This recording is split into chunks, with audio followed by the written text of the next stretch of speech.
Hello everyone, welcome back to my channel हौसलों के उड़ान। तो आज मेरे दिन की शुरुआत हो गई थी सुबह के 5 बजे से और मैंने स्टडी स्टार्ट करी थी 5:30 बजे से।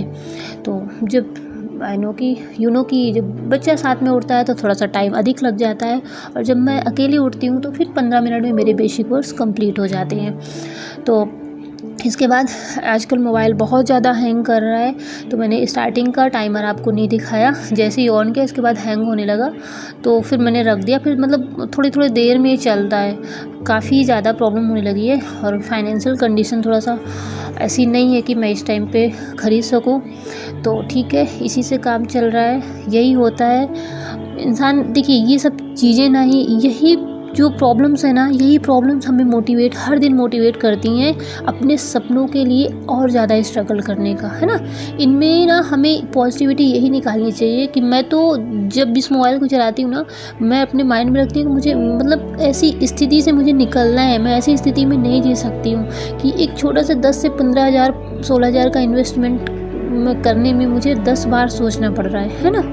तो मुझे पढ़ना है ताकि मैं इतने छोटे छोटे खर्चे के लिए मुझे सोचना नहीं पड़े, है ना।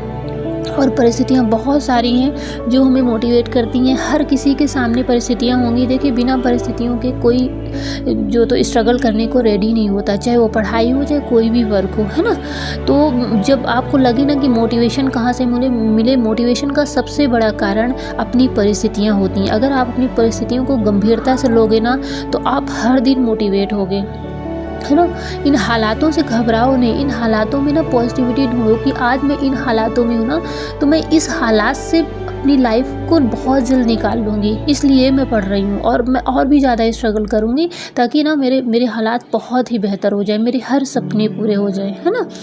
तो यही सब चीज़ें हैं। फिर मैंने लगभग 30 से 40 मिनट की स्टडी हुई, फिर मैं नीचे आ गई और अचानक से मुझे पता चला कि पापा जी को सतना निकलना है। तो पहले से मुझे पता नहीं था, फिर जल्दी जल्दी मैंने उनके लिए पूड़ियाँ निकाली और इसके बाद में मैं शावर लेने गई। और फिर यहाँ पर पापा जी निकल चुके थे, 7 बजे की उनकी ट्रेन थी। फिर हस्बैंड के लिए आज मैंने कल नाइट में राजमा भिगो के रख दिया था, तो फिर मैं वही राजमा चावल बनाई और वही खाकर हस्बैंड लंच में भी चले गए। आज थोड़ा सा उन्हें लेट निकलना था। इसके बाद आज आपको पता ही होगा कि आज 10th और 12th का रिज़ल्ट आने वाला था, और 10th और 12th में मेरी बहन की 2 बेटियाँ हैं, दोनों ही थी। तो उनके रिज़ल्ट का भी मुझे बेसब्री से इंतज़ार था। जब किसी अपनों का रिज़ल्ट आना होता है ना, तो बहुत ही ज़्यादा अंदर से एक खुशी होती है कि हाँ क्या ही होगा, है ना। और उसका सबसे बड़ा कारण कुछ परिस्थितियाँ भी हैं उनके साथ में, जैसे कि हम 2 बहन और 1 भाई हैं। तो जिया जी की 2 साल हो गए डेथ हो गई, और उन दोनों बच्चियों को ना दीदी संभाल रही है। तो मतलब बहुत ज़्यादा अब आप समझ सकते हो कि जिस लेडीज़ के साथ पे किसी जेंट्स का, किसी फैमिली का सहारा ना हो और 2 लड़कियां हों, जब जैसे जैसे लड़की बड़ी होती है तो समाज उसे किस नज़र से देखने लगता है। उन दोनों को लेके रूम रेंट में रह रही हैं, और वो मतलब प्राइवेट टीचिंग करती हैं, देन घर में ट्यूशन देती हैं, वहीं से खर्च चला रही हैं। थोड़ी बहुत जो खाने का वगैरह, जो अनाज वगैरह होता है, इस सब की हेल्प पापा जी भी करते हैं हमारे मायके साइड से। तो पापा लोग भी करते हैं, मम्मा पापा लोग भी।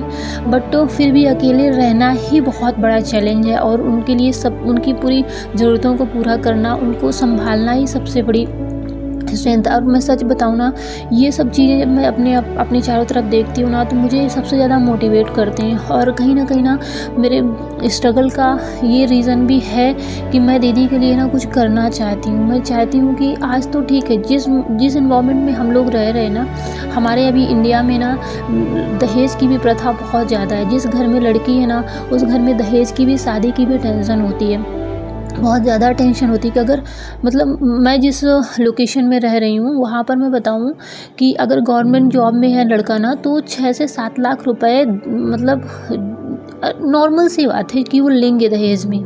इस तरह का कल्चर है हमारे इधर साइड का।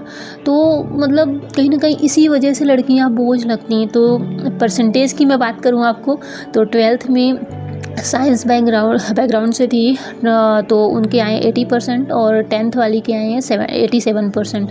तो काफ़ी अच्छे थे जिन हालातों में वो पढ़ लिख रही हैं। तो हालांकि मैं ये तो नहीं कहूँगी, दीदी मेरी जितना हो सकता है सुविधा में कोई कमी नहीं रखती है, बहुत अपने हद कोशिश पूरी यही है कि वो खुद में इतने अच्छे से स्टेबल हो जाएं कि उनको किसी के सहारे की ज़रूरत ही ना पड़े।